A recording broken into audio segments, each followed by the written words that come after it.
তো বন্ধুরা, আমি দেখে নিয়েছি এবছরে সব থেকে anticipated movie Dhurandhar 2 the revenge.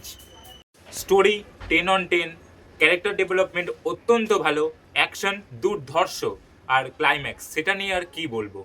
Arjun রামপালের সাথে ক্লাইম্যাক্সের ফাইটটাকে যদি আমি বলিউডের ওয়ান অফ দ্য বেস্ট বলে থাকি, তাহলেও আমি এমন কিছু ভুল কথা বলবো না। ক্লাইম্যাক্সের ফাইটেরও প্রায় 20 থেকে 30 মিনিট পরে গিয়ে কিন্তু মুভিটা শেষ হচ্ছে। মুভিটা কিন্তু যথেষ্ট বড়, প্রায় 3.5 ঘন্টার। তবে মুভিটা এত বড় হওয়া সত্ত্বেও আমার কিন্তু একটা জায়গাতেও স্লো মনে হয়নি। যদিও আমি জানি যে এই কথাটা পুষ্পা 2 এর সময়তেও অনেকেই বলেছিল। জানিয়ে রাখি, এর 3 নম্বর পার্ট কিন্তু আসবে না, অর্থাৎ ড্যাডি কিন্তু এখন সেফ আছে। আর ওভারঅল যদি আমাকে বলতে হয়, তাহলে আমি বলবো যে এই পার্টটা কিন্তু তার ফার্স্ট পার্টকে খুব ইজিলি বিট করে যাবে।